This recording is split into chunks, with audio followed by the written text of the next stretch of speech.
આજના મુખ્ય અને અગત્યના સમાચાર વિશે ફટાફટ જાણી લઈએ તે પહેલાં જો તમે અમારી ચેનલમાં નવા હોય અને સબસ્ક્રાઇબ ના કરી હોય તો સબસ્ક્રાઇબ કરી લેજો। ગુજરાતમાં આગળનું હવામાન કેવું રહેશે? ગુજરાતમાં હાલ લોકો બેવડી ઋતુનો અનુભવ કરી રહ્યા છે, ત્યારે કેટલાક વિસ્તારોમાંથી જાણે ઠંડીનો વિદાય લીધી હોય તેવો અનુભવ થઈ રહ્યો છે। ત્યારે હવામાન વિભાગ દ્વારા આગામી 48 કલાકમાં રાજ્યભરમાં લઘુત્તમ તાપમાનમાં વધારો થઈ શકે છે।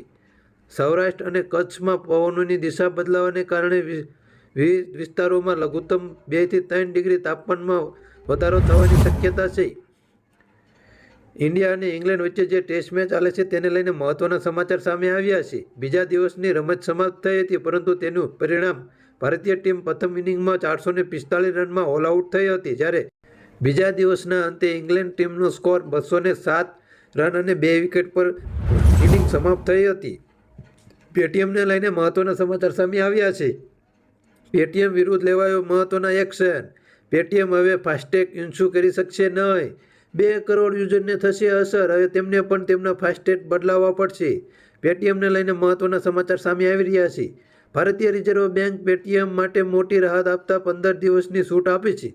હવે પેટીએમ પેમેન્ટ બેંક પર પ્રતિબંધની સીમા 29 ફેબ્રુઆરી લાગુ નહીં થાય, પરંતુ તેને 15 દિવસ આગળ વધારી દેવામાં આવી છે। હવે પેટીએમ પેમેન્ટ બેંક પર પ્રતિબંધ 15 માર્ચે લાગુ થશે। એનો અર્થ એ છે કે પેટીએમ વોલેટ, ફાસ્ટેગ અને ગ્રાહક ખાતામાં લેણદેણ 15 માર્ચ 2024 સુધી કરી શકશે। આ સાથે જ આરબીઆઈએ પેટીએમને લઈને FAQ પણ બહાર પાડી છે। અત્યારે જો તમારે પેટીએમમાં પૈસા પડ્યા હોય તો 15 ફેબ્રુઆરી સુધીમાં તમે કાઢી શકશો। આગળના સમાચાર વિશે વાત કરીએ તો કસડો 12 માસ। છેલ્લા 2 વર્ષમાં રણોત્સવમાં 9.36 લાખ પ્રવાસીઓ આવ્યા હતા, જેમાંથી 12,575 વિદેશી પ્રવાસીઓ ભાગ લીધો હતો। 2 વર્ષમાં રણોત્સવમાં પ્રવાસમાંથી સરકારને 4.98 કરોડની આવક થઈ હતી। અત્યારે કચ્છ પ્રવાસના સ્થળ માટે મહત્વનું સ્થળ ગણાઈ રહ્યું છે। ગુજરાત માટે મહત્વના સમાચાર આવી રહ્યા છે। મુખ્યમંત્રી ભૂપેન્દ્ર પટેલ આજે શુક્રવારે 26મી ફેબ્રુઆરીએ રાજકોટ જિલ્લામાં વિસ્યા ખાતે સૌરાષ્ટ્ર અર્બન ઇરિગેશન સૌની યોજનાના લિંક 4ના પેકેટમાં 9ના 181 કરોડના કામોનું ખાતમુહૂર્ત કરશે। વડાપ્રધાન નરેન્દ્ર મોદીએ ગુજરાતની જીવાદોરી સમાન નર્મદા યોજનાના સરદાર સરોવર ડેમની ચોમાસા દરમિયાન ઓવરફ્લો થઈને નદીમાં નીરની વહેંચણી કરી હતી। હાલમાં નર્મદા ડેમ 131 ભર્યો છે, તેથી તેનો લાભ સમગ્ર ગુજરાતને મળશે અને આવતા અઠવાડિયામાં ઉનાળુ પાક માટે પણ નહેર આપે તેવી શક્યતા લાગી રહી છે। હવે ઘેરે બેઠા મેળવી શકશે અંબાજીનો પ્રવાસ। શક્તિપીઠ અંબાજીનો સુપ્રસિદ્ધ મોહનથાળ અને ચક્કીનો પ્રસાદ મંગાવી શકશો તમે ઘરે। મંદિર ટ્રસ્ટ તરફથી ભક્તોની માંગણીને ધ્યાનમાં રાખી શરૂ કરાઈ વ્યવસ્થા। ભક્તો અંબાજી મંદિરની વેબસાઇટ પર જઈને ઓનલાઈન પ્રસાદ મંગાવી શકશે। મહત્વના સમાચાર આવી રહ્યા છે। ભક્તોએ પ્રીપેડ પદ્ધતિથી ઓનલાઈન ચૂકવણી કરવાની રહેશે। ત્યારબાદ પ્રસાદની ડિલિવરી કુરિયરની માધ્યમથી ઘર સુધી પહોંચશે। જો તમારે પણ પ્રસાદ મંગાવવો હોય તો તમે ઓનલાઈન મંગાવી શકો છો। આગળના સમાચાર વિશે વાત કરીએ તો ગુજરાત પોલીસ ફરિયાદમાં વિવાદનો મામલો ફરી સામે આવ્યો છે।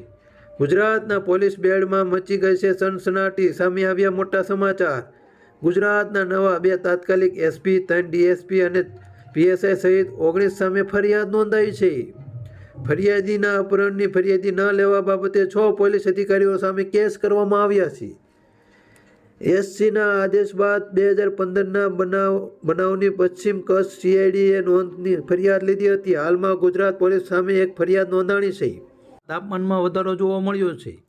ગુજરાતમાં ધીમી ધારે તાપમાનનો પારો વધી રહ્યો છે, ત્યારે લોકો બેવડી ઋતુનો અનુભવ કરી રહ્યા છે। લોકો સવારે ઠંડી તેમજ બપોરે ગરમીનો અનુભવ કરી રહ્યા છે।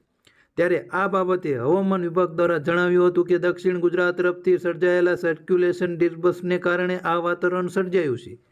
સર્ક્યુલેશનના કારણે વાતાવરણમાં ભેજનું પ્રમાણ વધતા આગામી 5 દિવસ સુધી વાદળછાયું તેમજ ધુમ્મસવાળું વાતાવરણ રહેવાની હવામાન વિભાગ દ્વારા આગાહી કરવામાં આવી છે।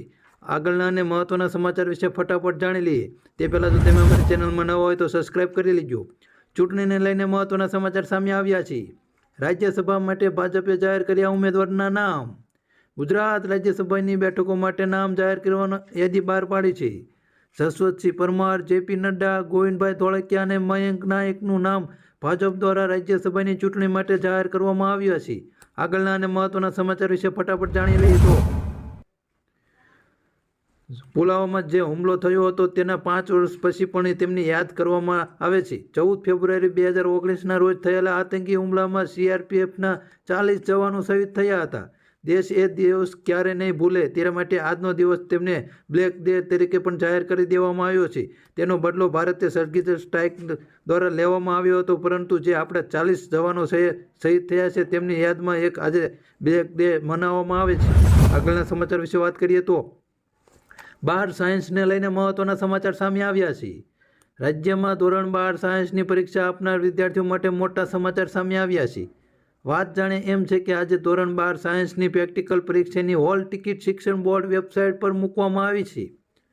મહત્વનું છે કે આગામી 19 ફેબ્રુઆરીથી ધોરણ 12 સાયન્સની પ્રેક્ટિકલ પરીક્ષા શરૂ થવા જઈ રહી છે, જેને લઈ હવે વિદ્યાર્થીઓ બોર્ડની વેબસાઇટ પર લોગિન કરીને હોલ ટિકિટ ડાઉનલોડ કરી શકશે. જો તમારા નજીકમાં કોઈ 12 સાયન્સમાં વિદ્યાર્થી હોય તો તેને પણ આ ન્યૂઝ મોકલે અને તેમને પણ અપડેટ કરી શકો છો, હોલ ટિકિટ ડાઉનલોડ કરી શકે છે. ખેડૂત આંદોલન બન્યું હિંસક. અત્યારે હાલમાં દિલ્હીને ફરતે ખેડૂતો એમએસપીને લઈને મહત્વનું આંદોલન કરી રહ્યા છે, ત્યારે અત્યાર સુધીમાં અનેક પ્રદર્શનકારીઓને ઘાયલ પણ કરવામાં આવ્યા છે. હરિયાણાના 7 જિલ્લાઓમાં ઇન્ટરનેટ સેવા પણ બંધ કરી દેવામાં આવી છે. હોસ્પિટલમાં હાઈ એલર્ટ કરવામાં આવ્યું છે અને કલમ 144 પણ લાગુ કરવામાં આવી છે. આગળના અને મહત્વના સમાચાર વિશે ફટાફટ જાણી લઈએ તો કોંગ્રેસ પૂર્વ અધ્યક્ષ સોનિયા ગાંધી લોકસભાની ચૂંટણી નહીં લડે. ચૂંટણીને લઈને મહત્વના સમાચાર સામે આવ્યા છે. સોનિયા ગાંધી રાજ્યસભામાં મોકલવા પર વિચાર કરી રહ્યા છે. હાલમાં તેઓ રાયબરેલી બેઠકમાં સાંસદ છે. તેઓ 1999માં પ્રથમવાર લોકસભાના ચૂંટણી લડ્યા હતા. લાંબા સમય સુધી રહ્યા પાર્ટીના અધ્યક્ષ. હાલમાં તે રાજ્યસભાની ચૂંટણી લડે તેવા ન્યૂઝ મળી રહ્યા છે. આગળના અને મહત્વના સમાચાર વિશે વાત કરીએ તો ગુજરાતમાં કરવામાં આવેલી ભરતીની માહિતી મોટી અપડેટ સામે આવી છે. રાજ્ય સરકાર દ્વારા છેલ્લા 2 વર્ષમાં કરવામાં આવેલી ભરતી વિશે માહિતી આપતા મંત્રીએ જણાવ્યું હતું કે વર્ષ 2022 અને 2023માં રાજ્ય સરકાર દ્વારા વિવિધ વિભાગની કુલ 35,038 જગ્યાઓ પર ઉમેદવારીની નિમણૂક કરવામાં આવી છે. 2024માં કુલ 21,048 જગ્યાઓ માટે ભરતી પ્રક્રિયા કરવામાં આવશે આયોજન કરવામાં આવી રહ્યું છે, જેમાં ગુજરાત ગૌણ સેવા પસંદગી મંડળી દ્વારા 7,449 જગ્યા અને પોલીસ ભરતી બોર્ડ દ્વારા 12,000ની ભરતી કરવાની જાહેરાત પણ કરવામાં આવશે.